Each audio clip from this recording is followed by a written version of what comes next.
देखिए, बिहार के विधानसभा चुनाव अगले कुछ महीनों में होने वाला है और बिहार की राजनीति में जिस वर्ग पर सबकी नजरें रहती है वो है मुस्लिम समाज। मुसलमानों का वोट हमेशा एक मुश्त पड़ता है, जिसकी वजह से कई बार सरकारें बदलती है और बनती है। अब 2023 की जाति आधारित जनगणना के अनुसार बिहार में मुसलमानों की आबादी कुल आबादी 17.70% है। इतनी बड़ी आबादी होने की वजह से मुसलमानों को इग्नोर करना किसी भी पार्टी के लिए बहुत मुश्किल होता है। बिहार की राजनीति में मुसलमानों की भूमिका काफी महत्वपूर्ण रही है। तो अगर हम स्वतंत्रता आंदोलन के दौर में जाएंगे तो पाएंगे कि बिहार में कई ऐसे नेता हुए जिन्होंने आजादी से पहले भी राजनीति के क्षेत्र में अपनी उपस्थिति दर्ज करवाई। तो सबसे पहला नाम है उसमें मोहम्मद यूनुस का आता है, जो 1936 से 37 में बिहार के पहले प्रधानमंत्री बने थे। उस दौरान में प्रांतीय सरकारों के प्रमुख को प्रधानमंत्री कहा जाता था। मोहम्मद अब्दुल बारी और मौलाना मजरूहल हक भी ऐसे नेता थे जिन्होंने आजादी की लड़ाई में अहम भूमिका निभाई। इसके अलावा कुछ और भी नाम हैं जिन्होंने बिहार की राजनीति में अपना योगदान दिया। इमाम ब्रदर्स सर अली इमाम और इमाम हसन ने भी आजादी की लड़ाई में अपना योगदान दिया। आजादी के बाद जब देश में अपना सरकार बनी तो उस दौर में भी कई मुस्लिम नेताओं ने राजनीति में अपनी मजबूती उपस्थिति दर्ज कराई।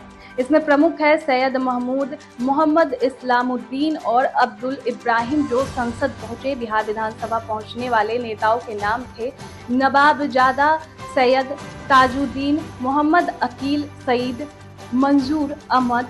ऐसे में और भी प्रमुख नाम शामिल है। 1974 जब जयप्रकाश नारायण के नेतृत्व में देश में संपूर्ण क्रांति की शुरुआत हुई तो कई मुस्लिम नेताओं ने उसमें भागीदारी दी और जेल गए।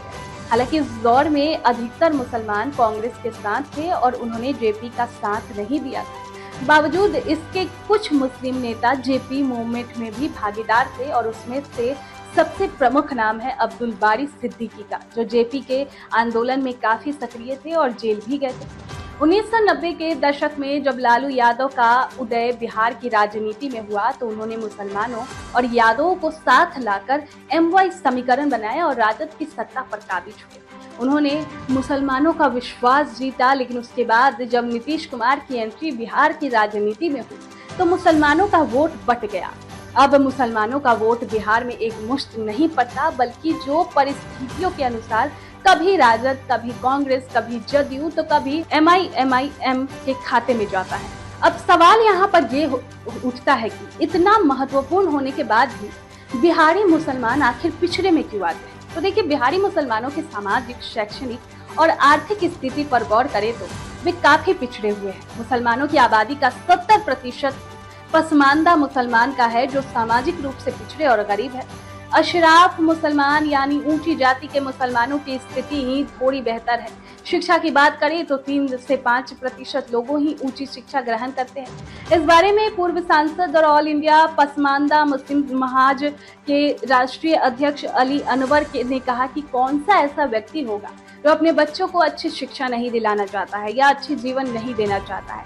लेकिन मुसलमानों की सच्चाई ये है कि आजादी के बाद से अब तक उन्हें उनका हक नहीं मिला।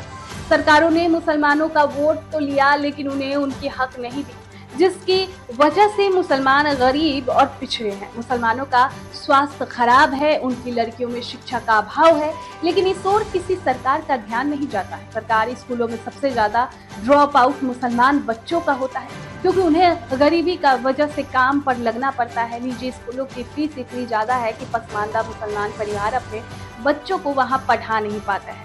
ये सरकार को देखना चाहिए कि मुसलमानों की स्थिति कैसे सुधरेगी।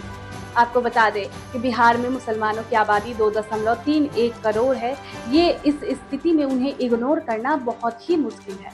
प्रभात खबर के पॉलिटिकल एडिटर मिथिलेश कुमार कहते हैं कि बिहार की राजनीति पर गौर करें तो हम पाएंगे कि आजादी के वक्त से ही मुसलमानों ने अपना योगदान दिया है।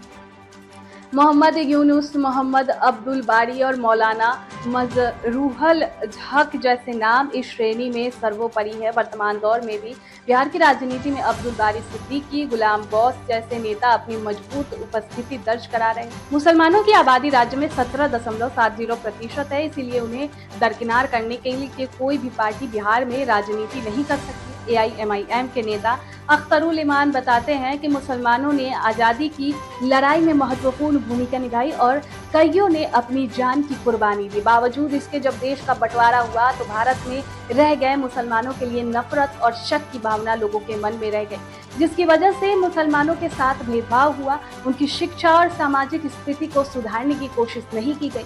मुसलमान गरीब होते गए, लेकिन सरकारों ने इसे और ध्यान नहीं दिया। आज स्थिति यह है कि सरकारी नौकरियों में उनकी भागीदारी आबादी के हिसाब से काफी कम है। वोट बैंक के तौर पर उनका इस्तेमाल तो हुआ, लेकिन उन्हें हक नहीं मिला। मुसलमानों में शिक्षा अभाव है, जिसकी वजह से उन्होंने अपने हक और अधिकारों के लिए बल्कि पार्टी के अधिकार पर वोटिंग की। ये उनके लिए बहुत खतरनाक साबित हुआ।